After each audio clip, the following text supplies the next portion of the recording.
I'm out at the barn. I'm going to let Gia out. We just worked. I'll have you watch her run out to the pasture with the other girls. And there she goes.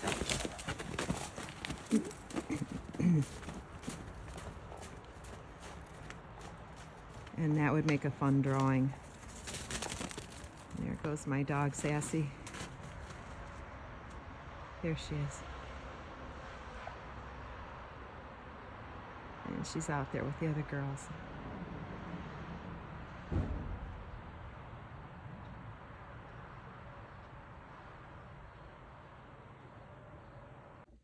Videotaped letting Giadora out of the barn this morning, and I just thought she looked so beautiful while she was running with her blanket on. And I wanted to show you how I would draw this with her blanket on. I've drawn others for you before without having a blanket. So I still will look at this as her figure, knowing what I know about a horse's figure, with the blanket over the top of it. So the form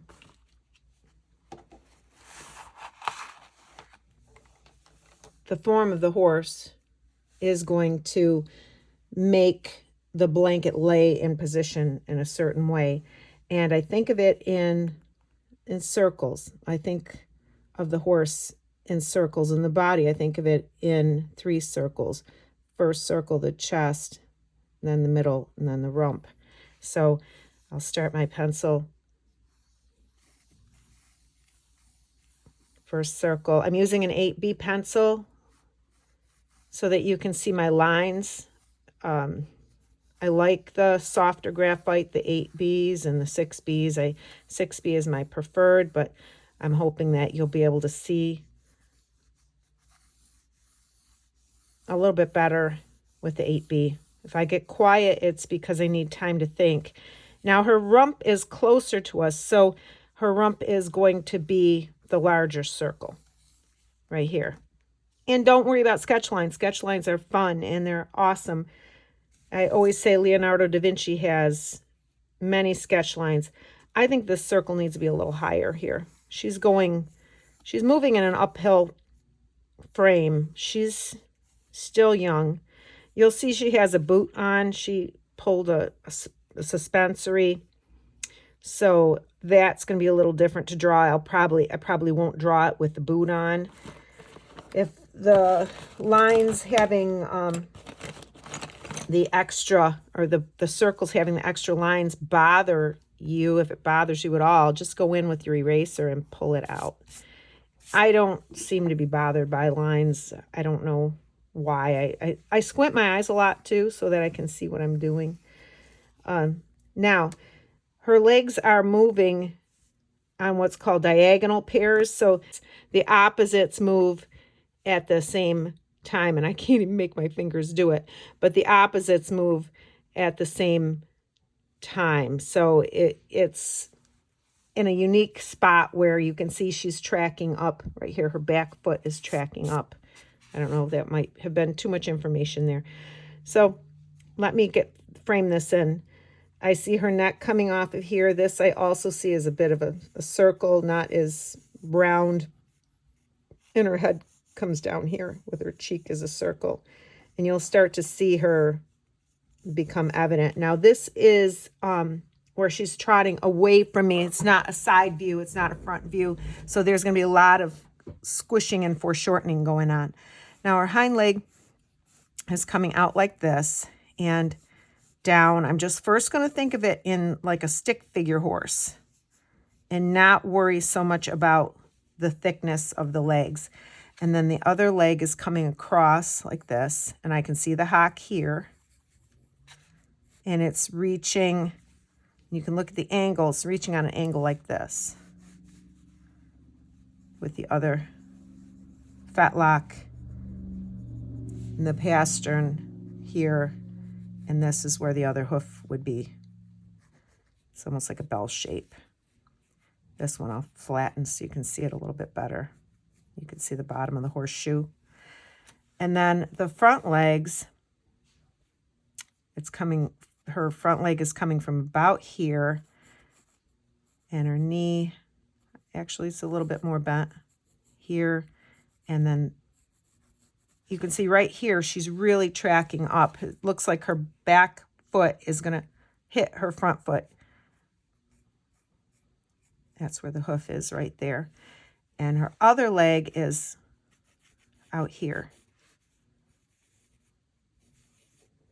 So if you think about the negative space in between, this area in between and this area in between, this looks actually a little large. So when I'm making the thickness of her leg, I'll probably, like I'm doing now, go in and put it more to the inside. Okay. And then coming down with her upper part of her leg, front leg, and then now I'm going to have to make up a little bit of this with the cannon bone because she has a wrap on. And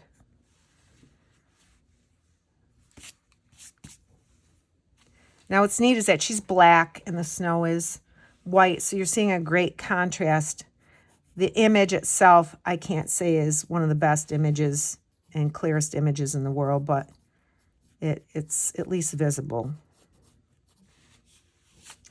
And if I'm looking at where the bottom of the feet are, like this, I can see that that's already way too long.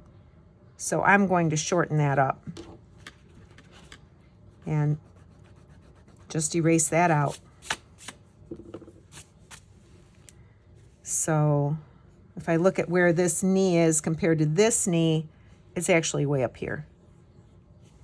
And you're going to see proportions get strange when you're drawing, because if a horse isn't standing perfectly sideways or forward perfectly, or where you're looking at their rump perfectly, you're going to see things don't always look in, you know, their proper places, because it's called foreshortening. It's how you see it.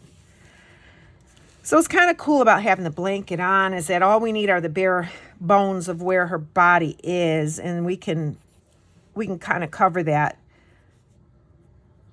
Now there's her head, and I can see her eye. I can get larger here. I can see her eye is right about here. She's very furry right now. She's got a lot of extra hair on her. Her muzzle's another circle right here. And she has a little bit of a dish in her face. I think she's very elegant looking, actually.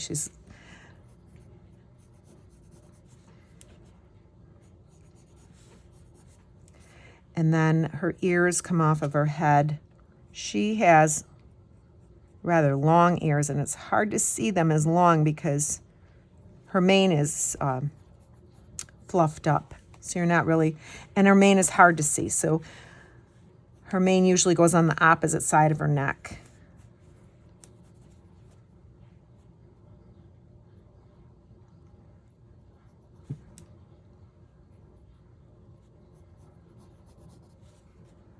Let's see. And you can take what's called artistic license, and you can change things to look the way that you want them to look. I'm using the side of my pencil right now. I call it the foot of my pencil. The tip, I call it the toe of my pencil. So I make the lines with the toe of my pencil, and I will shadow with the edge of my pencil. She's really dark. A lot of the detail is actually lost because she's just so dark and the snow is so light. And like I said, the picture is not, I didn't take the picture with a camera, an SLR camera. I took it with my iPhone, and it was a video. So right there is where her, I'm going to shrink back out, where her coat is. It kind of cuts off right there. Now I'm going to go on top of these circles, like kind of like a skin. I'm going to let that coat lay there. I can see where its creases. If you do contour line drawings, that's where all that training comes in, and you can go and do your edges. You can kind of see where it is. You can block it in. And she's got a line that goes from where her hock is here up and around. And that's where that little white line is. And then this is the tail cover. right here. And her tail comes out of here. And it's a big shock of hair. You can't see all of it on this picture. If I wanted to, I could go back and look at the video and get an idea more of how it looks, but I just used the edge of my pencil and then went in with the tip, the foot and the toe, and I just added in a little bit of extra hairs. Now I can see where that blanket goes here, and then it's going to come down and comes up, and right there's one of the straps.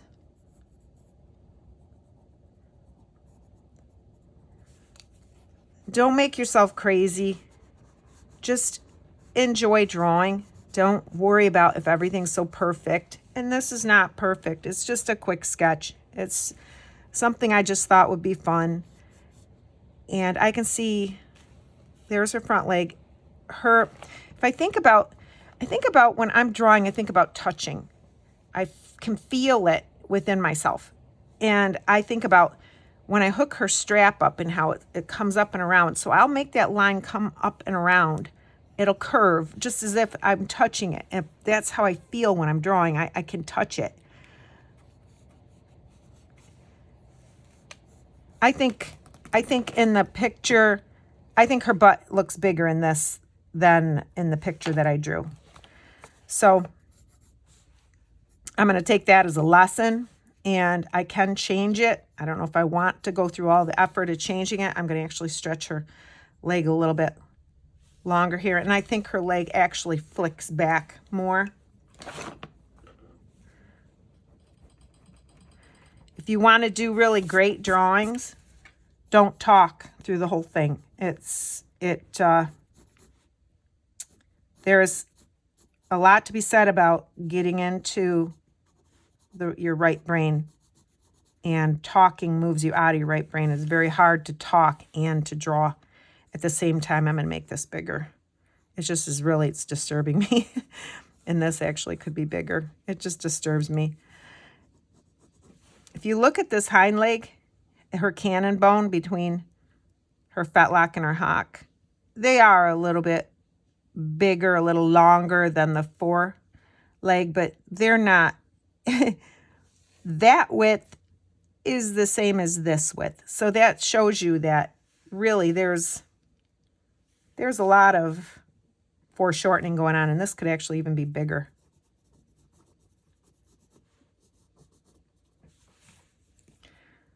Just my whole purpose for drawing this for you today is just to inspire you to want to draw your own horse running. Or if you want to draw this horse, go ahead and use the video and draw this horse. And I can make her tail longer too.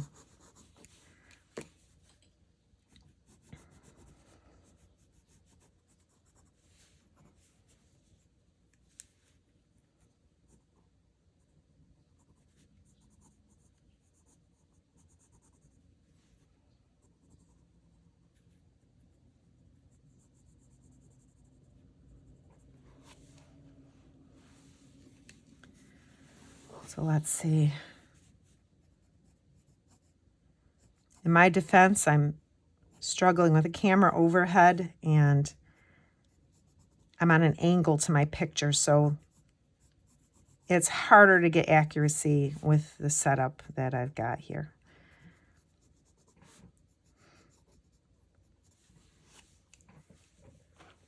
I come on, her head, let me stand up over the top of this. Her head could be bigger too. Everything could be bigger.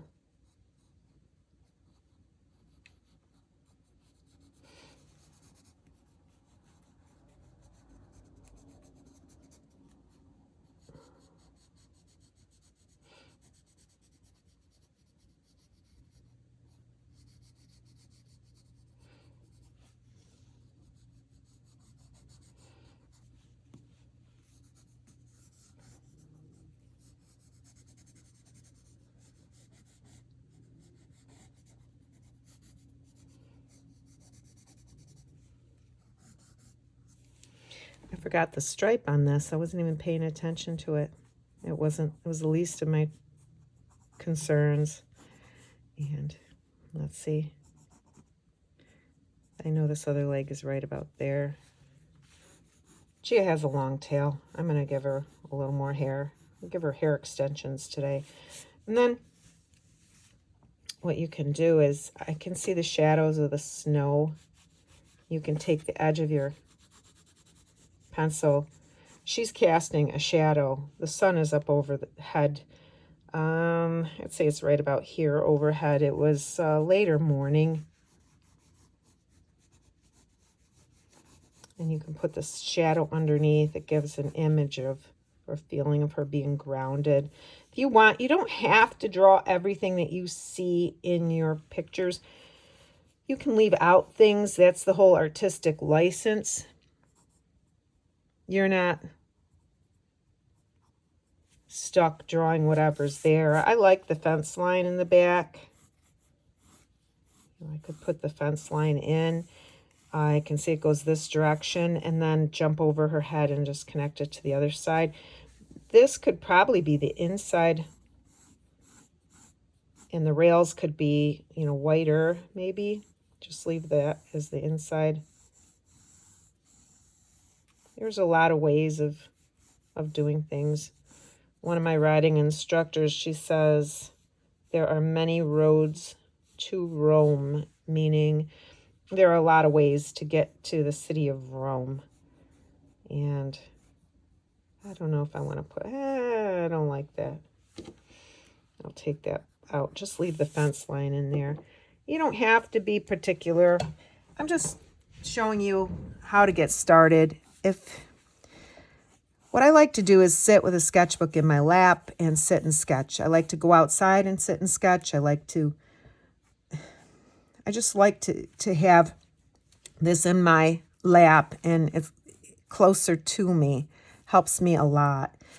When things get further away, you don't want the detail. You want your detail up close, and I'm losing a little bit of my focal point here because I'm putting so much detail in the background. So I've got to be careful with that. And throw your trees up in there. If you look at the trees, you can see the gist of them. They're just lines that go up. And I see in these, they Y out here and there. So just throwing in some trees. And this is a snowy day. And hopefully we're coming out of winter. A few years ago, I did a groundhog with a horse for you guys. I should see if I can find that. But just the basics. I can go in and add more detail to the hoof. You don't have to detail everything. Just like what I was saying about focal point. I'm trying to think what I think maybe her head is what I would really like to have as her focal point. Or the blanket. I kind of think the blanket's cool, but probably her head, because that's what I'm most impressed with. I think she's mine. Beauty is in the eye of the beholder, right? So I'll probably just add a little more detail here to her head. Just giving you a little bit of an idea. And this is just a fun post. I don't know if I have anything that I think is, I need to tell you. Is I just want to activate you and get you out, get you drawing a little bit, having some fun. And because it's so cold, you can videotape, and you can take your picture, your video, and stop it, get a picture, do a screenshot of it, and then use that screenshot. What I like about the 8B is that it can get really dark. So I can see where it's real dark here, and I can add that darkness, really, really press it in. I like the stark look of it, how it can get so dark. Now, a camera cannot get the values that your eyeball can. You, in person, will see more of the different values, the lights and the darks, than a camera can ever show you. So that's why when you go to a museum or you go to see someone's artwork and you've seen only pictures of their artwork, you get to see it with your own eyes. And it's like, oh, it's just so beautiful. Like Renoir, I love to see his work, like his reds. The camera cannot get his reds just as beautiful as they are because they don't have that capability. But our eyes do. I mean, God has made us so beautifully and wonderfully that he has given our eye the ability that cameras don't even have right now. That's why photographers who take pictures of foods, they don't eat like ice cream. They use mashed potatoes. They have to change the subject to make it look like something else because the camera can't really capture the food the way that we see it. So I don't know. I don't want you to be hard on yourself. I want you to go out and I want you to enjoy it. Also want you to sign your name because you take ownership of it. Don't be afraid to take ownership of it. There's a lot of times I'll have done a drawing and I'll think, boy, that's the most horrible thing, and I'm disgusted with it. And I find it, months later, and I look at it and I think, wow, that's not as bad as I thought that it really was. So try to be gentle on yourself. Let yourself enjoy art. Art has been, for me, therapy throughout my whole life, and especially lately. And I feel blessed to have both horses and art. And between the two, they've really helped me to find my special place. So I just want to inspire you. I want you to get out, take a video if it's too cold. There are a million videos online. I'm not saying plagiarize somebody's things, but as long as you don't copy it in complete and utter detail, you're just looking at how the horse moves. That's, how I was telling you about those diagonal legs, like these pairs, they move in diagonal pairs. That's why when you write English, you post on a diagonal pair. So these two, you've got the outside and this would be considered the inside and the outside, I guess, the where we're sitting right now. So these two move and these two move. So they go on opposite diagonal pairs. It's so interesting. That's how you can see if a horse is trotting or cantering just by the way their legs are placed. So I hope you had fun with this, watching this. I want you to be out there getting some videos. If you're a diehard or you have a great window, you can sit and look at your horses. Use it. If you don't have any of those and you're a person that loves horses from afar, just get pictures off the internet. Find horses that are standing out in the pasture. Take pictures of them. Sit in your car. Sit and just sketch for a little while. I think there's a lot that's learned from sketching an animal or anything from real life. And animals are not like a tree, which we all know. They move around. So if a horse is grazing, you can sit and sketch that horse while it's fairly still. And you're just going to see the details that you don't see in a picture. There's something to be said about drawing from life, and there's nothing like it. So anyway, I hope I can do another one for you in a few days. If you want to subscribe to my channel, I'll be dropping some more. This is something I'm inspired to do. I hope you have a beautiful week, and I hope you get out and draw and feel the healing that comes from drawing animals and drawing horses and just drawing. Love you guys.